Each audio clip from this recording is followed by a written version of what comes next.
So continuing with the diagnostic measures. So here we can collect all the history we wanted. So basically in history we can ask about the causative factors as well as risk factors. Physical examination as well as neurological examination, whatever we studied in the clinical features, all the signs and symptoms can be finded out, almost all can be finded out or reported by the patient. For further in detail study to finalize the treatment, we can do CT scan, MRI, and SPECT scan, single photon emission computed tomography, which is being done with the help of gamma rays. EEG also can be done to find out abnormal brain activities due to the tumors. So CSF analysis also can be done by doing a lumbar puncture. So that can be done even identify the ICP as well as to do the cytological studies. Angiography also can be done to determine blood flow to the tumor. Endocrine studies to assess the pituitary adenomas. Histological studies, that means the tissues should be obtained maybe during the surgery with a biopsy, computer guided biopsy. So further we can do the stain test, or with the help of electron microscopy we can visualize this biopsized cells. So coming to the management, treatment goals are to identify the tumor as well as the type as well as the location of the tumor.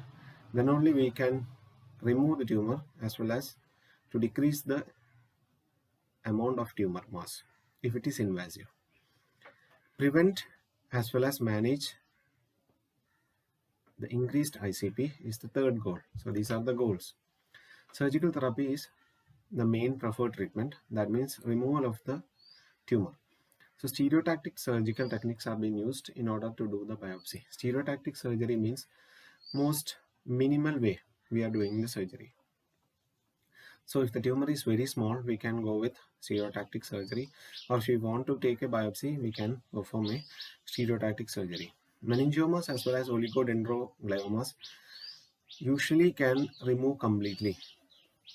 But in case of invasive gliomas as well as medulloblastoma, only the tumor can be removed partially, because if it is invasive, we can remove partially only. In case of hydrocephalus, we can treat the case by placing the ventricular shunt. That means we can place a catheter which is one-way valve. One end we can place over the lateral ventricle, and it is being tunneled through the skin to drain the CSF from the ventricle either into the jugular vein or peritoneum or pelvis.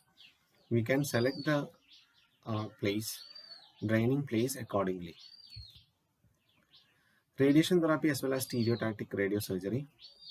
So here we can place teletherapy. We can use teletherapy. Radiation seeds can be implanted into the brain. Cerebral edema as well as increased ICP can be seen as complication, but we can manage the cases with the help of corticosteroids. Stereotactic radiosurgeries are also being done nowadays, in which it is considered as a non-surgical method. Here we can deliver a highly concentrated dose of radiation into precise location within the brain. So stereotactic radiosurgery may be used when other type of surgeries are being failed. Next is chemotherapy as well as targeted therapy, in which nitrosoureas, carmastine and lomustine, methotrexate and procarbazine are commonly used drugs to treat the brain tumor. Normally there is blood-brain barrier. This barrier will prohibit the entry of most of the drug. So here, in case of malignant brain tumors, the brain tumors itself will break down the blood-brain barrier. So there is no limitation in using the drugs. So drugs, already the blood-brain barrier will be damaged in case of malignant tumors. So the drugs can reach up to the brain. Chemotherapy laden biodegradable wafers. This is new type of therapy nowadays coming up. These are implantable therapy which is biodegradable. There is no need of taking it back. So At the time of the surgery, we can use this. Mainly, we can do the surgery to remove the tumor. After the excision of the tumor, in the excised place, we will be placing this biodegradable gliadal wafers. So these wafers is soaked with chemotherapy drug and implanted in the space of the tumors. So the wafer will destroy the remaining tumor cells, commonly done after the surgery. Other method is intrathecal administration of chemotherapy drugs with the help of Ommaya reservoir. We have studied this Ommaya reservoir when we study chemotherapy. Temozolomide is first oral chemotherapy which cross the blood-brain barrier. If the tumor doesn't damage the blood-brain barrier, we can use temozolomide. Bevacizumab is a targeted therapy in which mainly used for glioblastoma multiforme because it will inhibit the new blood vessel.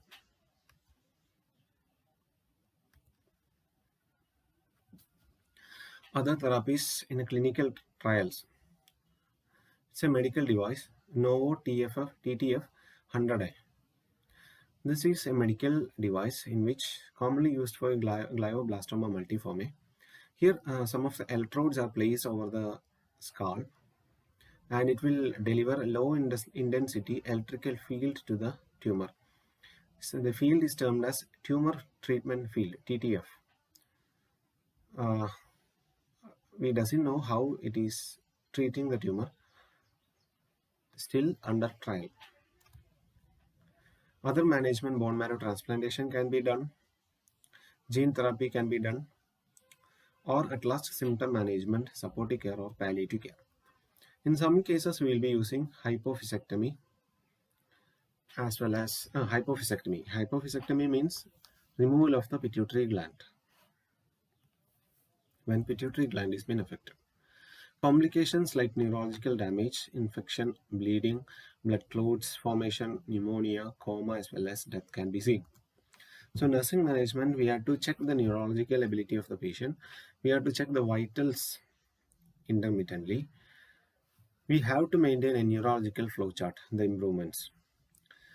And the intervention, the nursing intervention in between should be minimized or should be assessed whether it is needed or not, because the activity can increase the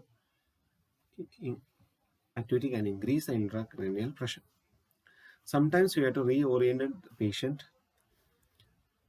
to the time, place as well as person.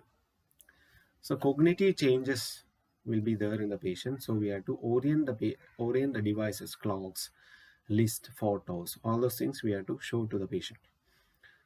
Complete supervision should be done to assist with self-care.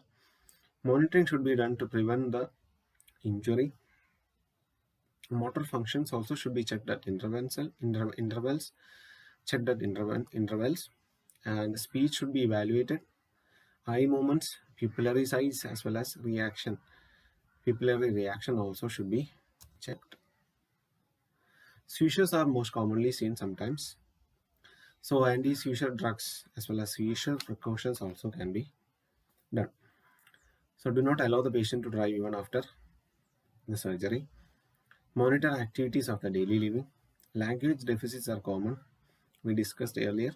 So establish a good communication system so that the patient as well as the patient party as well as the staff can be done. So nutritional intake of course will be decreased. So ensure adequate nutritional intake or else parenteral nutrition should be started. So that is all about brain tumors.